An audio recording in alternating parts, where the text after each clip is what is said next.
Hello বন্ধুরা, পয়লা বৈশাখের শুভেচ্ছা। কেমন আছেন? আজকের রেসিপি হবে পুষ্টিগুণের রাজা ইলিশ।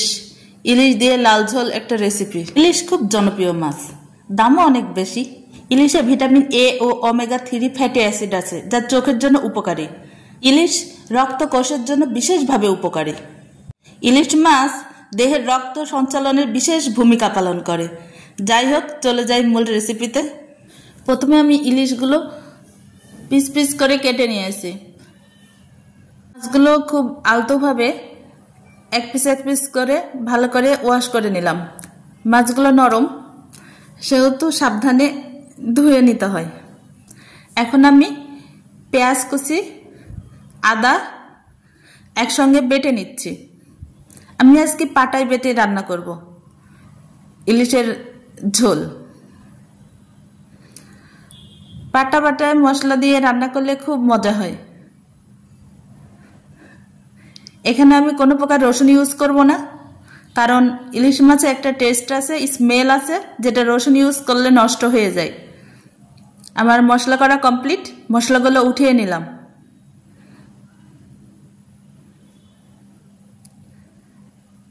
এখন আমি মাছগুলো ভালো করে মাখিয়ে নেব, কিছুটা গুঁড়া মশলা অ্যাড করে। লবণ দিয়ে দিলাম, হলুদের গুঁড়ো,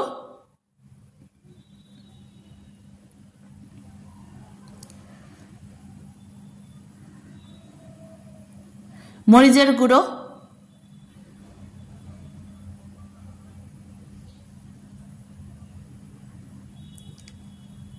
এটা ভালো করে দুই পাশে মেখে নিতে হবে।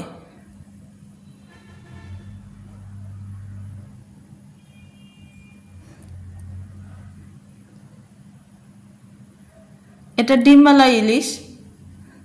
এই রেসিপিটা ডিমওয়ালা ইলিশ দিয়ে রান্না করলে বেশি মজা হয়। এখন আমি একটা কড়াইয়ে তেল হিট করে নিয়েছি। এখানে পেঁয়াজ কুচি দিয়ে দিলাম।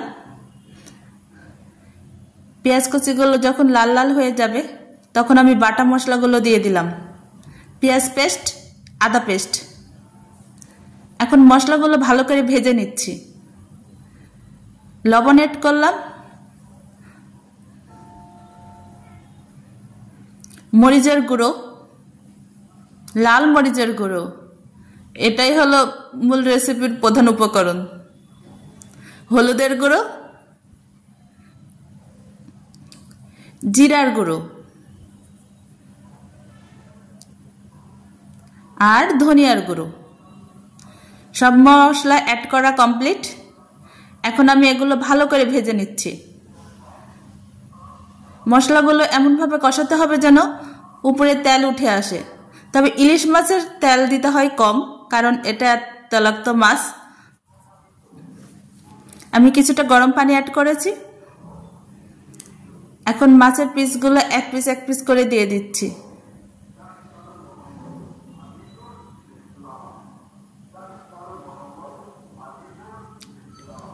ইলিশ মাছে প্রচুর আয়োডিন আছে এবং এটা ক্যালসিয়ামও আছে, বাচ্চাদের জন্য খুব ভালো।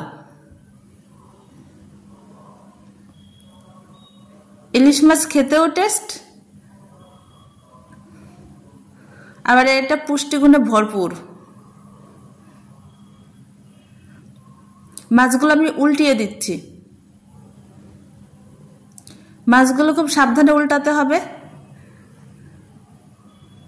নাহলে ভেঙে যাবে। এই তো আমার মাছ কষানো প্রায় কমপ্লিট। মাছগুলো দেখুন কেমন লাল লাল দেখাচ্ছে, দেখেই এখন খেতে মন চাচ্ছে আর কি। আবারও মাছগুলো উল্টিয়ে দিচ্ছি।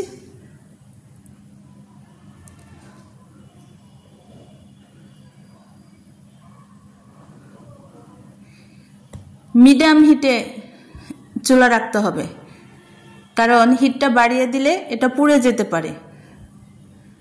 ইলিশ মাছ মিডিয়াম হিটে রান্না করলে বেশি টেস্ট হয়। আমি গরম পানি অ্যাড করে দিলাম।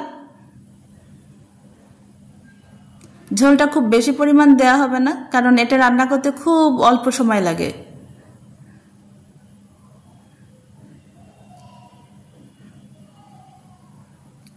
আমার মাছ রান্না প্রায় শেষের দিকে।